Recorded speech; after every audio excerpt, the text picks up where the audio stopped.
सुन राजन, कलियुग से जुड़ा एक श्राप सुनाता हूं। कथा आरंभ करता हूं। स्थान कुलधरा गांव, जिला जैसलमेर। एक रात में उजड़ा गांव। समय लगभग 200 साल पहले।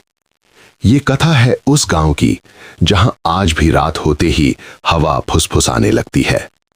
कभी कुलधरा समृद्ध था। पक्के मकान, गहरे कुएं, मंदिर में जलता अखंड दीप, बच्चों की हंसी, ऊंटों की घंटियां और शाम को आरती की ध्वनि।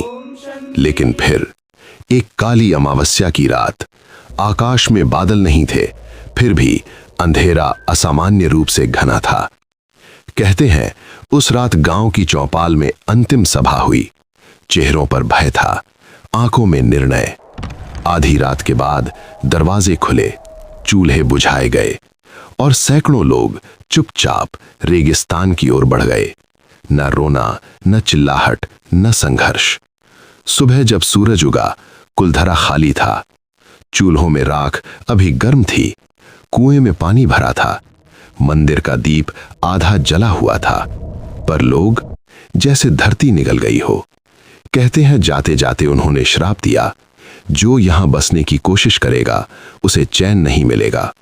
आज भी जो रात में रुकता है उसे सुनाई देती है पायल की धीमी छन छन, किसी के कदमों की आहट और कभी-कभी रेगिस्तान से आती सामूहिक सांसों की आवाज।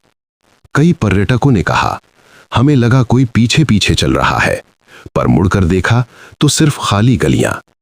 अब प्रश्न ध्यान से सुन है राजन, यदि गांव वाले अत्याचार से तंग आकर गए तो श्राप क्यों दिया? और यदि श्राप सच था तो वे स्वयं क्यों चले गए? क्या भय बढ़ा या आत्मसम्मान?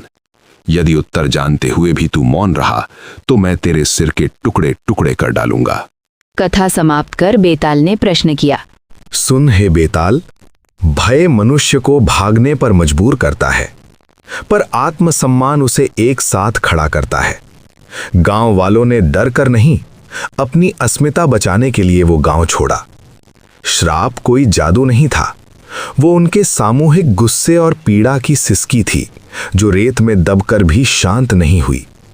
जब किसी स्थान को अन्याय की छाया में छोड़ा जाता है तो वहां की हवा भारी और डरावनी हो जाती है। दीवारें फुसफुसाने लगती हैं, सन्नाटा सांस लेने लगता है। इसीलिए आज भी वहां बेचैनी और घबराहट महसूस होती है। तू बोला और मैं चला। प्लीज लाइक, शेयर, सब्सक्राइब करें और कमेंट बॉक्स में अपना रिप्लाई देना ना भूलें।